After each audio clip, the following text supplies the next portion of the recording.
Welcome to episode 141 of the show with no name. I'm your humble host, Nick, and today we're going to be exploring this little old cemetery out here in the middle of nowhere in Douglas County, Washington. This cemetery goes by the name of the Badger Mountain View Cemetery, but it's also known as the Robbins Cemetery. This is a very special episode I got for you guys today, and I'm calling this episode the Haunted Hotel episode. Let's get into this.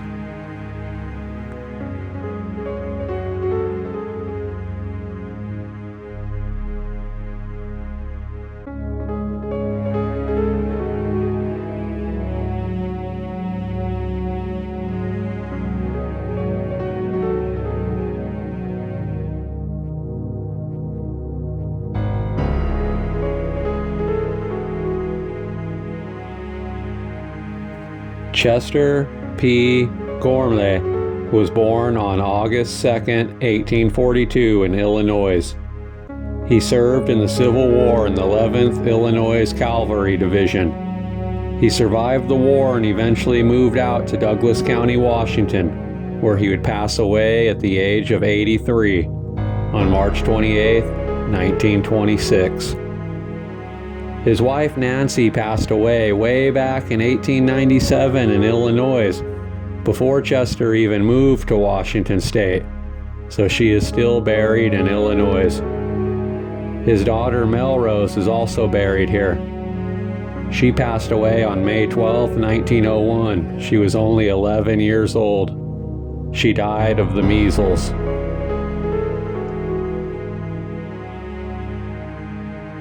Campbell Engel was born sometime in 1825 in Knox County, Kentucky.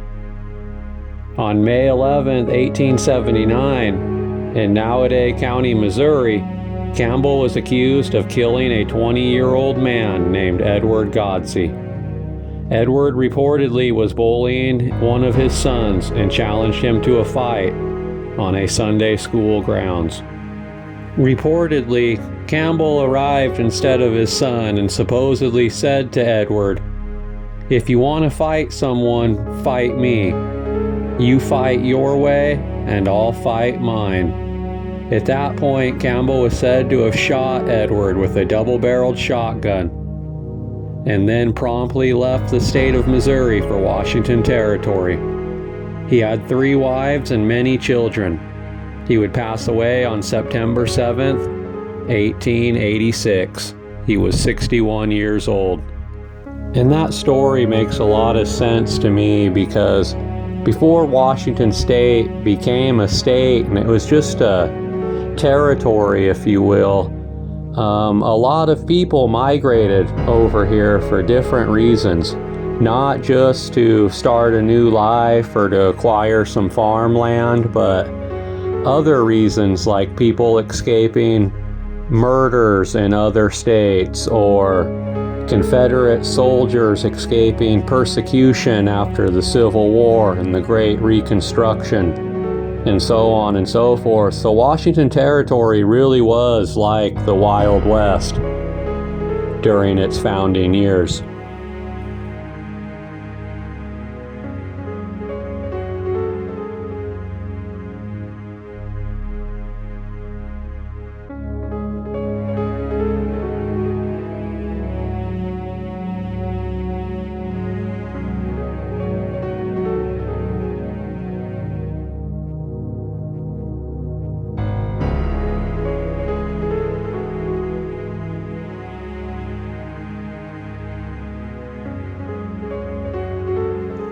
Last but not least, it's time to get into the haunted hotel part of this episode. Bishop Graham was born on June 9, 1857 in Clearfield County, Pennsylvania. He would pass away on February 3, 1915. He committed suicide here in Douglas County. I found a newspaper article and it reads, ends his life by hanging. Bishop Graham, Douglas County pioneer, commits suicide. Wenatchee, Washington, February 6th. Bishop Graham, age 60, a resident of Douglas County for 24 years, committed suicide at his home in Douglas Thursday night by hanging himself with a rope. The body was found shortly after the deed was committed, hanging in the hotel that he and his wife built. He had left the family and gone out without saying anything. Graham was highly respected. He was married in this city last fall to Mrs. Marshall Garrett, who only a short time before had been granted a divorce from her husband, also a pioneer of Douglas County. And this is where things get even more interesting. Couple says they share old hotel with residents from days gone by Dan Wheat. It reads, Douglas, no tour of a ghost town is complete without a ghost story. Merle and Ruth Monroe, who live in the old Lake Avenue Hotel in Douglas, can provide them. Bishop Graham and his wife built the hotel, Ruth Monroe said. It had a big dining room and kitchen. Mrs. Graham ran off with one of the local boys, and Bishop Graham was so despondent we didn't know how long it was. But he went out on the balcony and hung himself.